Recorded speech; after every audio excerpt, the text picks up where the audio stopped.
A second Declaration of Independence by the 50 United States of America, signed by President Donald Trump on July the 4th, 2020, to the new Republic of the United States.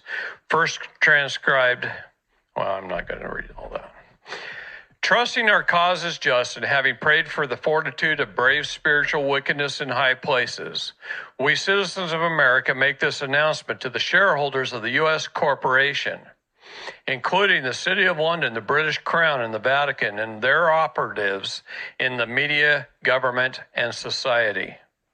A second Declaration of Independence by the 50 United States of America, with the utmost respect and admiration for the founders of America and the framers of the original Declaration of Independence, the American people humbly emulate their thoughtful, measured response to certain perpetual and ascending tyranny and despotism. We too believe it is a moral obligation of those privileged with knowledge and opportunity to work on behalf of the people, that the people are served best when their benefactors choose unity over division, nationalism over globalism, sovereignty over submission, and liberty over oppression. That all human beings are equal in their innate value, that America was founded under God, and that our God-given rights may not be revoked, suspended, negated, or abridged without due process. What distinguishes the Second Declaration of Independence from its progenitor is the subject from which we seek independence. Regrettably, to our great misfortune, shame, and dismay, and despite the recurrent warnings and accorded safeguards, a cabal of foreign investors and privateers have managed to gain possession of our land, our wealth, our labor, our well-being, our future, and even our children. Although history has become muddied with varied interpretations of cardinal events, including the surreptitious adoption of a second corporate constitution and uncertain ratification of several amendments destructive to the people, it matters only that one or more alien groups lay claim to America and its assets. Rather than speculate on motives and weigh unprofitably to biased accounts, unverifiable information, and plenitous theories and opinions, we engage a perfect solution wherein we exact independence from all claimants, past and present, proclaimed, identified, or veiled. As such, the usurpers named in this declaration are representative and not specific or exhaustive, regardless of supposed ancestry, preceded instrument, or process. Although simply enumerating transgressions and usurpations would suffice to justify the insularity, recounting significant events reveals important facts that are missing from history.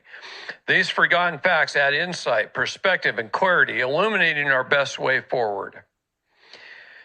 Number one, the inevitable Civil War destroyed America's economy, ripped families apart, and cast a questionable shadow on the future of a once promising nation. America was in trouble financially and needed a massive infusion of capital to get back on its feet. A cabal of nation-building venture capitalists from Europe agreed to finance America's recovery, but demanded an active role in government to ensure their investment. In 1871, mired in debt, Congress worked out a partnership in exchange for boundless financial support. The foreign investors handle America's administrative needs. Got that last sentence, right?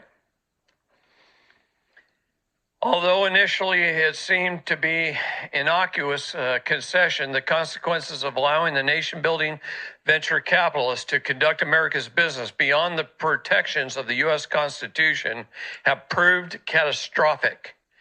The investors quickly embedded operations throughout the foreign-owned corporate government and Washington, D.C., and began serving the interests of America's financiers over the people.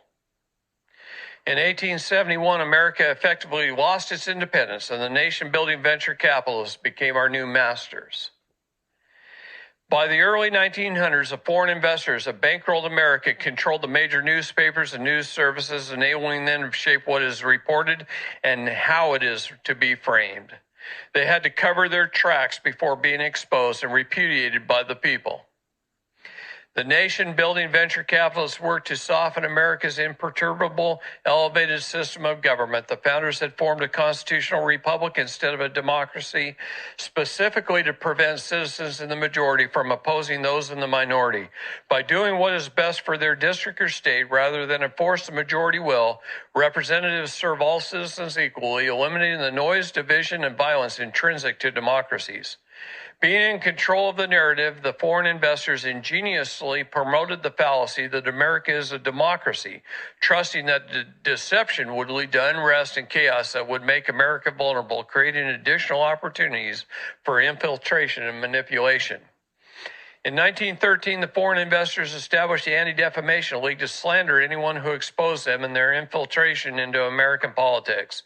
And in 1913, by way of the 16th Amendment, the foreign investors were granted the authority to tax the American people directly, something expressly prohibited by the original Constitution. That the people would willingly subject themselves to forced confiscation of their property, their labor, is illogical, putting the legitimacy of ratification in question. In 1913, by way of the 17th Amendment, the foreign investors breached an important safeguard that protected our constitutional republic from infiltration of enemy forces. Previously, senators were statesmen, appointed by the respective state legislators as a check on the House of Representatives, raiding the public treasury. Henceforth, senators would run as glorified House representatives, reducing to promising free public money and services in exchange for votes. The authenticity of ratification is unlikely because the state legislators would not willingly surrender their authority to bridle the appetite of the people's house. Not would they accede to transfer more power to the federal government, opening yet another door for the international bankers to buy the influence they need to further their grip upon America. In 1913, the foreign investors gained control of our currency by pushing through Congress the Federal Reserve Act, establishing a foreign-owned central banking system despite the dire warnings of Presidents Thomas Jefferson, Andrew Jackson, Abraham Lincoln, Andrew Johnson, James Garfield, and William McKinley. The Federal Reserve Act passed with the help of compromised legislators between 1:30 a.m. and 4:30 a.m. on December the 22nd, when most of the members were away on the Christmas holiday. In 1920, Congress, by the way of Independent Treasury Act, turned over the U.S. Treasury Department and its assets, or gold or silver, to the Federal Reserve, the central banking system owned by the foreign investors, established in 1913. In 1921, the Council on Foreign Relations was formed under the cover of advancing America's interests in the world. In fact, the CFR is sponsored by the City of London and serves to advance the interests of the foreign-owned Federal Reserve by direction of the President, Congress, and the narrative through operatives in their news and information networks. In 1925, the owners of the Federal Reserve formed the United States Corporation, and just 5 out of the 100 shares issued were identified, with the balance of the shareholders of the U.S. corporation remaining anonymous. Yet the money hail leads to the City of London, the British Crown, and the Vatican. The tax dollars we send to the Internal Revenue Service go to the International Monetary Fund, the World Bank, which are under their control, and not to the United States government. The official formation of U.S. Corp set the stage for the transformation of America from the constitutional republic of the people to a corporation owned by foreign interests and their families. Over the next few years, the individual states were registered as corporations as well, making them franchises of the U.S. corporation. Representatives and senators neither represent nor work for the American people. Rather, they are managers of the U.S. corporation, and as such, they are obligated first to serve its best interests. The president is not just the President of America, he is the CEO of the U.S. corporation. The abbreviated term United States was purposely used to represent both America and the U.S. corporation, to blur the distinction between them. Similarly, the original U.S. Constitution was quietly supplanted by an impostor, a corporate all-capital letter Constitution that bears a similar name and appearance, again to confuse and deceive the American people. Specifically, the Constitution for the United States of America was replaced by the Constitution of the United States of America, in all caps, with the latter's corporate status becoming the supreme law of the land. In 1933, the U.S. federal government declared bankruptcy, and President Roosevelt, as acting CEO, signed over to the U.S. corporation all of America and its assets, including the people and our labor.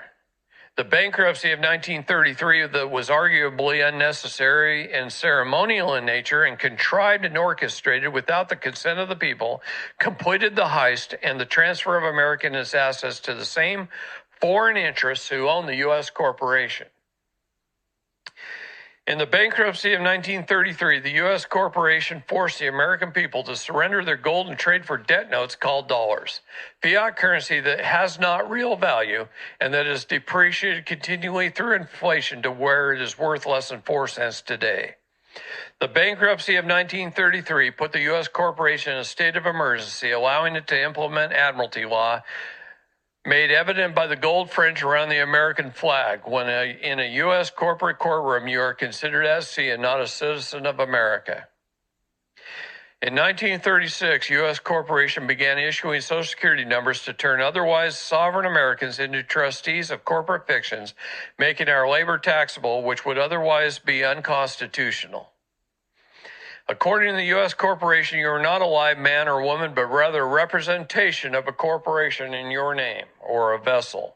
In 1945, the anonymous owners of the U.S. corporation founded the United Nations under the guise of spreading peace, civility, and humanitarian assistance throughout the world. Yet the true purpose is to condition its citizens to recognize an international authority, a first step in establishing their promised New World Order, in which the U.S. Constitution is retired to make room for a universal totalitarian government.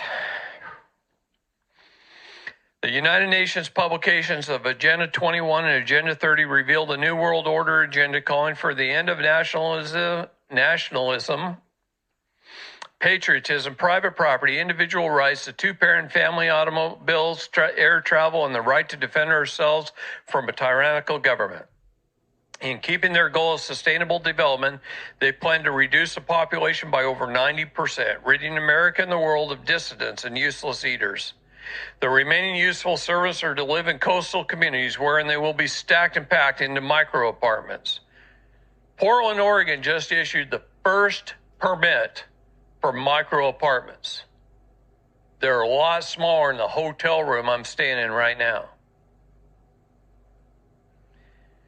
The only thing standing in the way of their New World Order is a strong, prosperous, and secure America. To achieve their goal of world domination, America must lose its sovereignty and its leadership position. Thus, why the owners of the U.S. corporate quietly work to undermine our culture, systems, beliefs, standards, aspirations, and morals. For over 100 years, they've been employing unrestrained methods and tactics. With millions of dollars at their disposal every year from taxing our labor, this is why President Trump said to quit paying your taxes. It doesn't go to the United States. It goes to a foreign nation. Stop it. Knock it off. Tell the IRS to pound sand. If they come to your door, shoot them. I ain't kidding. With millions of dollars at their disposal every year from taxing our labor, the owners of the U.S. Corp fund leftist nonprofit groups, including the Council on Foreign Relations, that work to subvert our nation and silence anyone in opposition. They integrate the officials and administrators who run the largest charities and organizations, including the AMA, the APA, the CDC, the FCC, the SEC, and the FDA, and they embed operatives in the State Department, the Department of Justice, and the intelligence agencies, both official and covert, including in the NSA, the FBI, and the CIA. In trade for generous grants and endowments, the anonymous owners of the U.S. corporation shade the curriculum and political sentiment of the public schools, colleges, and universities, ensuring that the next generations, our children, harbor disdain for their own country, their history, their culture, their families, and even their ethnicity. The anonymous owners of the U.S. Corp keep the people in the dark about the true history of America, the greatest heist and cover-up in the history, by controlling public education, the major publishers, the news services, the airwaves, and the social and information networks. The foreign owners of the U.S. Corp prop up puppets throughout society and government, allowing them to make millions of dollars in trade for perpetrating their agenda of secrecy and subjugation of America. These traders include prominent politicians, newsreaders, pundits, authors, movie stars, and the heads of social news and information networks, major sports teams, music and entertainment industries, and corporate conglomerates responsible for over 90% of the products designed, manufactured, advertised, purchased, financed, and consumed in America. By the way of funding campaigns and fixing elections, the U.S. owners of the U.S. corporation obligate the most influential politicians to further their agenda of breaking America socially and financially. They promote disdain for our country, dependency on government, indulgence, lawlessness, and immorality to spoil and dishearten citizens, predisposing them to trade their sovereignty for the false promises of an international unelected government sponsored by the world elite. And by God, California has a habit of putting the absolute most criminal women in public office I've ever seen. Like Boxer, Pelosi, and Feinstein, and Waters, and oh my God, I can go on and on and on. I get so pissed reading this. I have to breathe a little here. By the way of the Democrat Party, well, where was I? Okay. By the way of the Democrat Party and operatives posing as television hosts, entertainers, journalists, pundits, and policy experts, the owners of the U.S. corporation brainwash and condition the people to accept invalid arguments and pseudoscience that call for globalism, socialism, and a godless society in which technology is our moral compass. The operatives of the foreign-owned U.S. corporation are deeply rooted throughout the news and information networks, academia, government, and society. Colloquially referred to as the deep state, the shadow government, or the swamp, the operatives perform with a hive mind because they are guilty of treason, a crime punishable by death. They are desperate to hide their complicity, and thus they systematically target, demonize, and even suicide all who threaten to expose their treachery and their malfeasance. The operatives of the U.S. corporation favor unbridled immigration because it is the most expedient way to destroy the country from within, flooding America with illegal immigrants without allowing them time to assimilate ensures arrogance, separation, and anti-Americanism, and anger, animosity, and conflict with the people by design. We can also expect a steady dilution of the principles, ethics, and systems that made America successful in the first place. Moreover, the majority of illegal immigrants are ethics and systems that made America successful. Moreover, the majority of illegal immigrants are likely to vote for Democrats who legislate according to the will of the foreign owners of the U.S. corporation. Because the free, open, and largely unrestrained internet secures the hidden heist of America and the criminal network that operates in the shadows, the owners of the U.S. corporation, the perpetrators of crime against America and humanity, are rightly concerned about exposure to ensure the people do not wake up, organize, and exact justice. They censor the information we see, ply us with prescription drugs, make us complacent with free money from government, distract us with perpetual video games, and promote one meaningless sporting event after another. In conjunction with skewed statistics, deceptive polls, false facts, and the omission of decisive information, the owners of the U.S. corporation promote anti-Americanism and their New World Order agenda. Fake news keeps the people disoriented, misinformed, and divided over ethnicity, gender, sexual orientation, religion, and economic class. Meanwhile, their death system enslaves us, their grip ever tightens through surveillance and fluorination, vaccinations, and other technologies are deployed to weaken any substantive opposition. The owners of the U.S. corporation are working incessantly to disarm the millions of law-abiding patriots who stand in the way of their totalitarianism and oppressive New World Order. By the way of orchestrated mass shootings, the owners of the U.S. Corp will continue to terrorize the people until we assent to comprehensive background checks. The word comprehensive is nebulous and undefined, allowing for a battery of psychological and medical testing, ever expanding until targeted individuals are deemed emotionally unstable and a danger to society. True to the predictions of every futuristic book and movie, patriotic Americans will be disarmed by the way of political profiling under the guise of a screening for mental health. Through their vast indoctrination machine, the foreign owners of the U.S. corporation have convinced the people that America is a democracy and that democracy is the highest form of government. This is problematic because democracy is by definition mob rule. Democracies invariably fail because a majority mob always demands more and more public money and services procured through excessive taxation and other socialist-like policies, resulting in economic ruin, runaway debt, fiscal collapse, and ultimately social implosion. opening the door for the promised, predicted, dreadful, and ever-looming New World Order, because sovereignty is not sustainable without exposing the ills of democracy and reestablishing our elevated constitutional republic.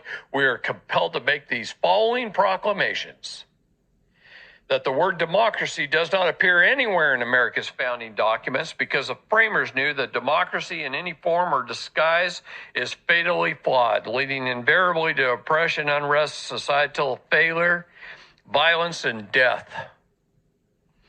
All modern forms of government are elected democratically. They differentiated only by who makes the decisions after the elections are over. In a democracy, citizens in the majority make the sales, leaving those in the minority oppressed. Consequently, a democracy is always noisy, divisive, divided, insufficient, unsteady, combustible, fiscally irresponsible, and short-lived. America was established as a constitutional republic. Those elected must not do the bidding of the citizen majority, rather they must do what is best for their district. Despite the majority will, in this way, all citizens are represented equally and no one is suppressed, making a constitutional republic quiet, steady, efficient, and preferred. Although the word democracy feels good, it is founded on mob rule, making it akin to socialism, communism, and every other tyrannical form of government. Finally, Article QV, Section 4 of the U.S. Constitution resolves any doubt. The United States shall guarantee to every state in this union a Republican form of government. Having exposed the greatest heist and cover-up in history, we're able to summarize: America and its assets were quietly hijacked, and the cover-up has resulted in the unthinkable crimes against the people and humanity. Allowing the hostile takeover to stand will lead eventually to complete and irreversible subjugation and the ratification of truth, justice, and all that is good. This second Declaration of Independence distinguishes the United States of America from the subversive United States Corporation. It asserts that the U.S. corporation was formed illegally, that it is foreign-owned, and that its shareholders have been quietly at war with America for over 150 years. Treasonous operatives embedded within government and the fake news networks purposely divide the citizenry and facilitate conflict among the nations. To hide that the U.S. corporation was formed illegally, that it is foreign-owned, and that its shareholders have been at war. Treasonous operatives embedded within government and the fake news networks purposely divide the citizenry and facilitate this conflict among the natives to hide that the U.S. corporation is, and always has been, the only real enemy of America. This second Declaration of Independence also repudiates with conviction that the U.S. corporate's satanically inspired plan for world governance, in addition to being of, by, and for the elite and not the people, their falsely advertised pseudo-utopian, unelected, totalitarian New World Order would supplant America's sovereignty and extinguish forever any semblance of liberty and prosperity. Because natural inclinations predispose human beings to be short-sighted, malleable, and easily bamboozled, one might presume the American people should bear responsibility for being swindled out of their homeland, inherited from their forefathers, who procured and secured it at great expense and much sacrifice, and for slowly but steadily trading their largely unappreciated blessings of liberty, opportunity, and prosperity for trinkets in the form of unearned comforts, frivolous indulgences, and gluttonous pleasures. However, the transfer of ownership from the American people was not conducted openly and with candor, but clandestinely through calculated design and nefarious means without body consent and unconstitutionally. It is for the latter reason that the American people claim their right to rectification, that the greatest heist in history was effected outside the constraints of the U.S. Constitution, and that those who were elected to represent America's best interests transgressed their fiduciary responsibility and exceeded their authority, warrants this proclamation that the American people are the rightful owners of our land, our labor, our well-being, our future, and our children for our benefit and the benefit for our posterity. As with any negotiated peace after years of atrocities committed by parties at war, we seek neither vengeance nor demand justice for these past transgressions.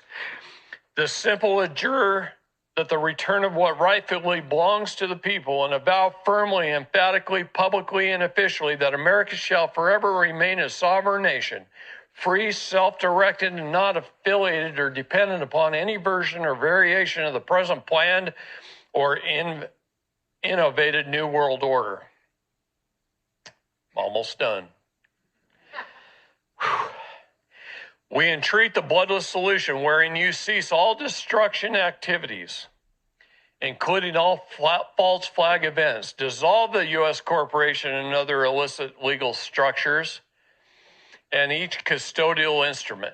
Return our land and our assets, including our gold and our silver, and redirect the tax collected on our labor back to America. And have your deep state and shadow government operatives retire without drawing your influence in an orderly fashion, so society continues to thrive in trade for you, keeping your wealth, your position, and your heads. In response to questions regarding legitimacy, efficacy, and process, see, you guys, I hope you understood by that last paragraph that I just read, the reason Biden is in office, because it gives them the opportunity to learn to withdraw peacefully, because they're all under sealed indictment. And if they do not withdraw peacefully, their heads will roll. Understand that. That's what's happening right now behind the scenes. Well, we're rebuilding our new government.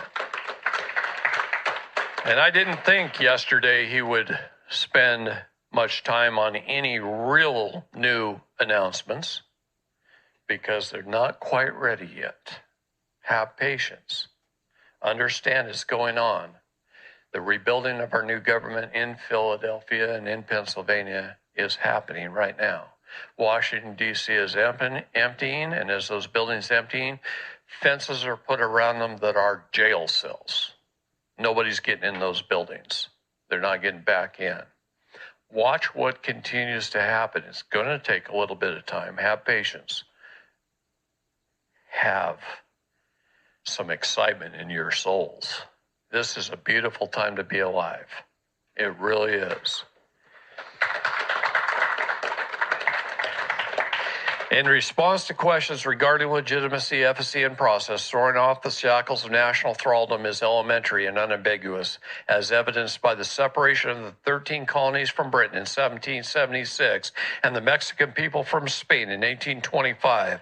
A formal declaration hailed by authorized representations procures independence that is immediate, whole, consummate, infrangible, and unencumbered by obligation, condition, or imposition.